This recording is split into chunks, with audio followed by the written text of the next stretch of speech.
Chocolate కొనాలంటే కూడా 5 రూపాయలు. ఇప్పుడు చాక్లెట్ 5 రూపాయలు, 10 రూపాయలు చాక్లెట్. అంటే ₹1 ఎకరా భూమి ఇచ్చి ఏ విధంగా పరిపాలన జరుగుతూ ఉంది అంటే, ఎకరా భూమి మాకెందుకులే, మాకేదో పెన్షన్ 4,000 చెప్పినాడు, 4,000 మాకు ఇచ్చేస్తున్నాడు అని అనుకుంటున్నారు. కానీ మనల్ని భిక్షగాళ్ళుగా మార్చి మనల్ని ఏదైతే 4,000 రూపాయల పెన్షన్ ఏదైతే ఇచ్చి ఆ రోజు ఈ రాష్ట్ర ముఖ్యమంత్రి ప్రతి ఇంటి అవ్వ దగ్గరికి తాత దగ్గరికి పోయి ఆడ కోట్ల రూపాయలు వెచ్చించి ఆ రోజు సీఎం పర్యటనకు మాత్రమే నెలలో ఒక్కరోజు 1వ తేదీ పోతాడు. దాదాపు 10 కోట్ల నుంచి 12 కోట్ల రూపాయలు డబ్బులు ప్రజల ధనము వృధా అయ్యే పరిస్థితుల్లో ఈరోజు జరుగుతూ ఉంది. వీటన్నింటినీ తిప్పికొట్టాలంటే ఇప్పుడు వైఎస్ఆర్సీపీకి కమిటీలు అనేటివి నిర్మాణం చేసుకోవాలి. నిర్మాణం చేసుకుంటే రాబోయే రోజుల్లో 2029లో మళ్ళీ జగన్మోహన్ రెడ్డి ముఖ్యమంత్రి అవ్వడం ఖాయం.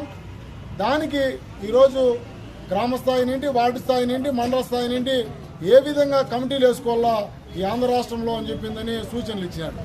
ఫస్ట్ ఒక వార్డు అధ్యక్షులుగా ఒకరిని, స్టూడెంట్ విభాగం నుంచి ఒకరిని, మహిళా విభాగం నుంచి ఒకరిని, ఇట్లా ఒక్కొక్క కమిటీలో 10 మంది సభ్యులను ఎన్నుకొని ఈ మాదిరిగా కమిటీలు నిర్మాణం చేసుకొని టౌన్కు ఒక అధ్యక్షులు ఉంటారు, నియోజకవర్గానికి అధ్యక్షులు ఉంటారు. ఈరోజు మాకు కూడా అవకాశం ఇచ్చారు.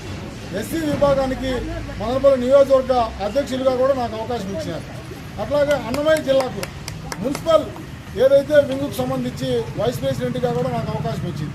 అంటే మనము ఈ 2024 ఎలక్షన్లో కూడా మన 6వ వార్డులో వైఎస్ఆర్సీపీకి మన ఏరియా నుంచి మెజార్టీని ఇచ్చినాం.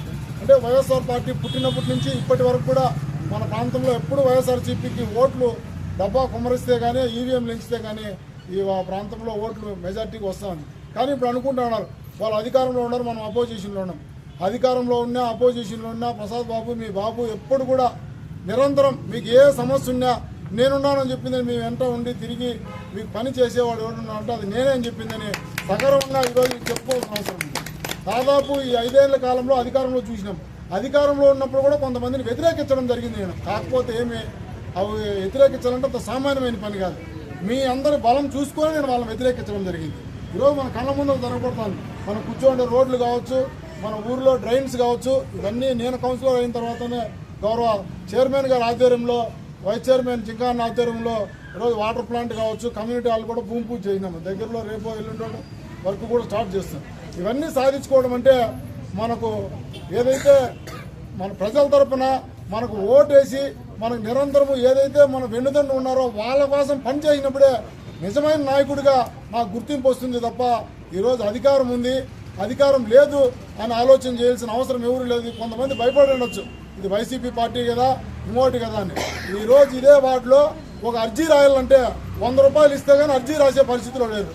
ఇదే వార్డులో దాదాపు 12 మంది వాలంటీర్లను మన కుటుంబాల్లోనే నేను ఇచ్చి ఆ రోజు వాళ్ళను ఇంటింటికి సర్వీస్ చేస్తే ఆ వాలంటరీగా పనిచేసి వాళ్ళు లబ్ధి పొందితే కూడా జగనన్న డబ్బులు తీసుకొని ఈరోజు ఇక్కడికి ఆ వాలంటరీ ఒక్కరు కూడా ఈ సభలోకి రావాల.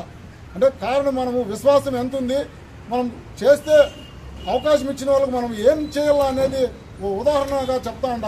రాబోయే రోజుల్లో ఇప్పుడు ఏదైతే కమిటీలు ఎన్నుకుంటామో ఆ కమిటీలు ఈ వార్డు కౌన్సిలర్ కావాలన్నా, ఈ ఏరియాలో ఒక అంగన్వాడీ స్కూల్ కావాలన్నా, ఏదైనా ఒక గవర్నమెంట్ సంబంధించిన పథకాలు కావాలన్నా ఏదైతే ఈ సభ్యులు ఉంటారో ఈ కమిటీల్లో వాళ్ళే పూర్తిగా రేపు రాబోయే రోజుల్లో హీరోలుగా నిలబడతారని చెప్పిందని జగన్మోహన్ రెడ్డి గుర్తు చేస్తే ఆయన పదే చెప్తున్నాడు, ఈ ఐడెంటిటీ కార్డు మీ ఐడెంటిటీ కార్డు నా దగ్గర ఉందంటే మీ బయోడాటా అంతా నా దగ్గర ఉండాలి అని చెప్పిందని ఆయన చెప్తాడు. కాబట్టి ఖచ్చితంగా గౌరవ వైస్ చైర్మన్ గారిని మదనపల్లి గురించి, మన వార్డు గురించి, ఇక్కడ కమిటీలు ఏ విధంగా చేసుకోవాలో, ఎట్లా చేసుకోవాలని అన్నగారు మాట్లాడతారో కొంచెంసేపులు విని మనం దాన్ని ఏ విధంగా చేసుకోవాలని అన్నగారు మాట్లాడాల్సిందిగా కోరుతున్నాం.